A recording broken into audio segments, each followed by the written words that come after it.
राजस्थान का थार रेगिस्तान अपने अनूठे सौंदर्य और व्यापक विस्तार के लिए प्रसिद्ध है, परंतु उतना ही यह भी सत्य है कि इसके भीतर कई रहस्यमयी कहानियां और चमत्कारिक घटनाएं छिपी हुई हैं। लोक कथाओं से लेकर किंवदंतियों तक समय समय पर ऐसी अनेक बातें सामने आती रही हैं।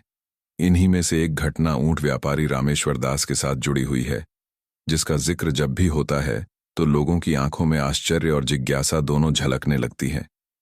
कुछ इसे चमत्कार मानते हैं, कुछ मात्र संयोग। लेकिन जो व्यक्ति इस किस्से को सुनता है वह अपने मन में कई प्रश्नों के साथ लौटता है। रामेश्वर दास पेशे से ऊंटों का व्यापारी था। वह हर साल जोधपुर से जैसलमेर की ओर ऊंट खरीदने और बेचने के लिए जाया करता था। ऊंटों को सही दाम पर बेचना और खरीदना ही उसका आजीविका का साधन था, और इसमें वह कुशल भी था। वर्षों के अनुभव ने उसे रेगिस्तान के विषम हालातों से निपटना सिखाया था। कहाँ पानी मिलेगा, कैसे रेत के तूफानों से बचना चाहिए, किस समय यात्रा शुरू करनी चाहिए और कब तक रुकना बेहतर रहेगा, ये सारी बातें उसे भली भांति पता थीं। लेकिन कहते हैं कि इंसान चाहे जितना भी अनुभवी क्यों न हो, थार के विस्तृत विस्तार में प्रकृति की शक्ति के आगे कभी कभी उसे भी घुटने टेकने पड़ जाते हैं। उस वर्ष भी वह अपने कई ऊंटों के साथ जोधपुर से जैसलमेर की यात्रा पर निकला था।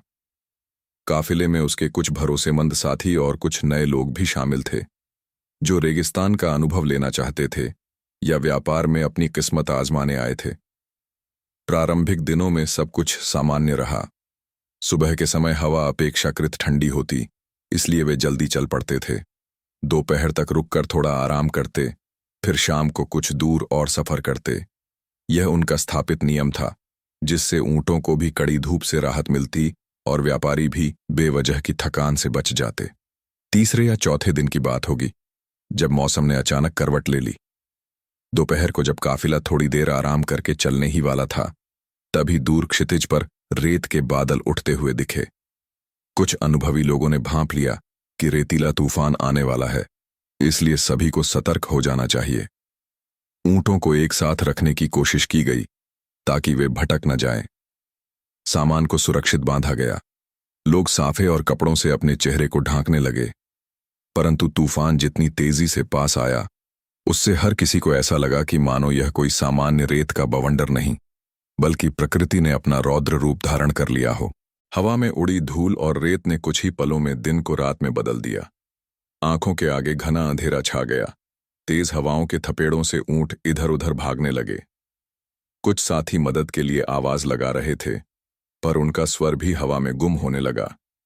इस तूफान की तीव्रता इतनी भयावह थी कि कुछ लोगों को अपनी जान बचाने के लिए सीधे रेत पर लेटना पड़ा, ताकि हवा उन्हें उड़ा न ले जाए। रामेश्वर ने भी हर संभव कोशिश की कि वह अपने काफिले के निकट रहे, लेकिन अचानक किसी दिशा से आए तेज झोंके ने उसकी दृष्टि को धुंधला कर दिया और वह साथियों से बिछड़ गया। जब तूफान कुछ देर बाद शांत हुआ तो चारों ओर सन्नाटा था। रेगिस्तान का एक रूप वह भी है, कोलाहल के बाद सन्नाटा।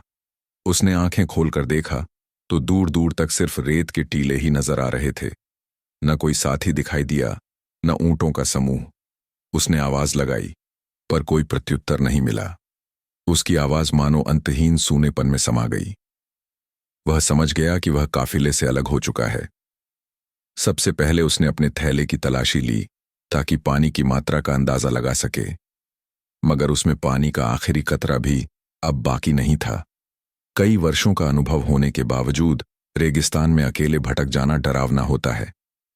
गर्मी तेज हो चुकी थी और सूरज की किरणें मानो शरीर को जला रही थीं। प्यास के मारे गला सूखने लगा। उसने अपने ऊपर के कपड़ों को कुछ इस तरह बांधने की कोशिश की कि सूरज की सीधे आने वाली किरणों से बच सके, पर राहत न के बराबर मिली। कुछ देर पैदल चलने के बाद भी जब उसे कोई पानी का स्रोत या इंसानों के होने का संकेत नहीं मिला तो उसकी हिम्मत डगमगाने लगी। इस बीच रेत इतनी तप रही थी कि जूते के भीतर भी गर्मी महसूस हो रही थी।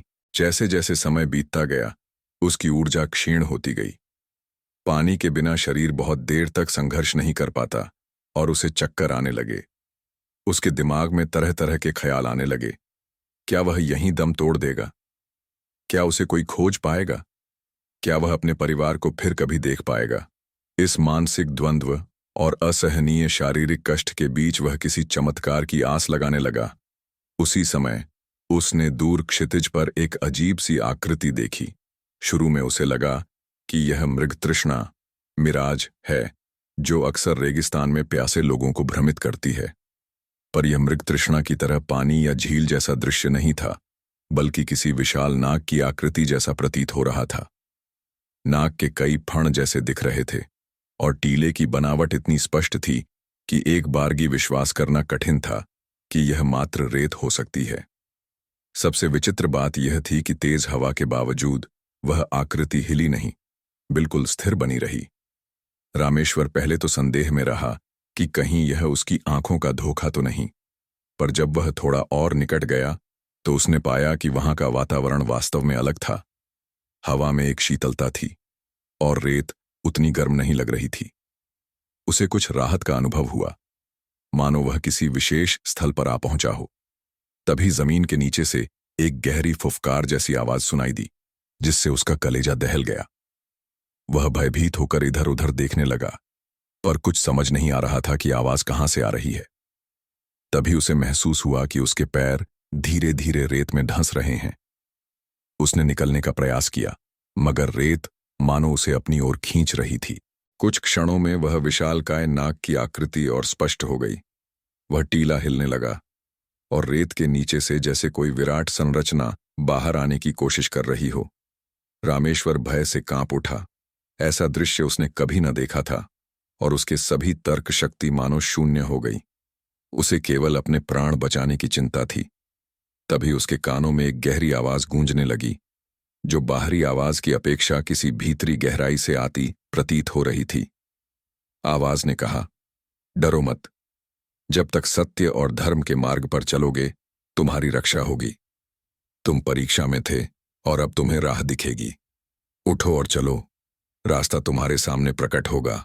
आवाज सुनते ही रामेश्वर के भीतर भय धीरे धीरे कम होने लगा। उसे लगा जैसे कोई दिव्य शक्ति उसके अस्तित्व में प्रवेश कर गई हो और उसके मन में एक अपूर्व शांति का संचार कर रही हो।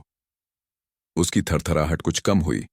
उसने अपनी आंखें बंद करके गहरी सांस ली। जब उसने आंखें दोबारा खोलीं तो वहां न तो कोई नाग था, न नाग की आकृति दिख रही थी। सब कुछ पूर्ववत रेत का एक सामान्य सा टीला प्रतीत हो रहा था, लेकिन अब उसके सामने दूर एक पतली सी पगडंडी उभरती हुई दिखाई देने लगी, जिसे पहले वह देख नहीं पा रहा था। उसे समझ नहीं आया कि वह अचानक कहां से प्रकट हुई, पर उसने तय किया कि वहीं से होकर आगे बढ़ेगा। कदमों में नई ऊर्जा महसूस हुई और वह धीमे धीमे उस पगडंडी पर चल पड़ा। कुछ देर चलने के बाद उसे किसी काफिले की हलचल दिखाई दी। कुछ ऊंट और लोग जो दूसरी दिशा से आ रहे थे, उसे बचने की एक राह नजर आई और उसने पूरी ताकत से पुकार लगाई। काफिले के लोग चौकन्ने हुए और उसकी ओर दौड़े। पानी पिलाया गया, उसे सहारा देकर बैठाया गया। कुछ ने उसे पंखा झलना शुरू किया ताकि वह सहज हो सके। काफिले के बुजुर्ग व्यक्ति ने जब उससे पूछा कि वह कहां से आया और इस दशा में कैसे पहुंचा, तो रामेश्वर ने अपनी पूरी आपबीती सुना दी। उसने बताया कि वह अपने साथियों से बिछड़ गया था, फिर कैसे उसने एक विशाल नाग जैसी आकृति देखी और कैसे एक गहरी आवाज ने उसे पगडंडी दिखाने का आश्वासन दिया। काफिले के बुजुर्गों ने एक दूसरे की ओर देखकर कुछ पुरानी कहानियां याद कीं। उन्होंने बताया कि इससे पहले भी इस क्षेत्र में कुछ लोग भटक चुके हैं और जिन लोगों की जान बची, उनका भी कहना था कि उन्हें किसी अनोखी शक्ति ने राह दिखाई। स्थानीय लोक कथाओं में लोग इसे शेषनाग की कृपा या नागदेव का चमत्कार कहते हैं। कुछ यह भी मानते हैं कि वहां प्राकृतिक रूप से कोई ऐसा चुंबकीय या भौगोलिक चक्र है जो भ्रम पैदा करता है, परंतु इसका कोई प्रमाण आज तक नहीं मिला है। रामेश्वर अब सुरक्षित था, पर उसके मन में सवालों का बवंडर चल रहा था। क्या यह महज एक धोखा था जो उसके दिमाग ने जान बचाने के लिए रचा, या वास्तव में कोई दैवीय उपस्थिति थी जिसने उसे मरने से बचा लिया? वह कई दिनों तक इस घटना को सोचता रहा।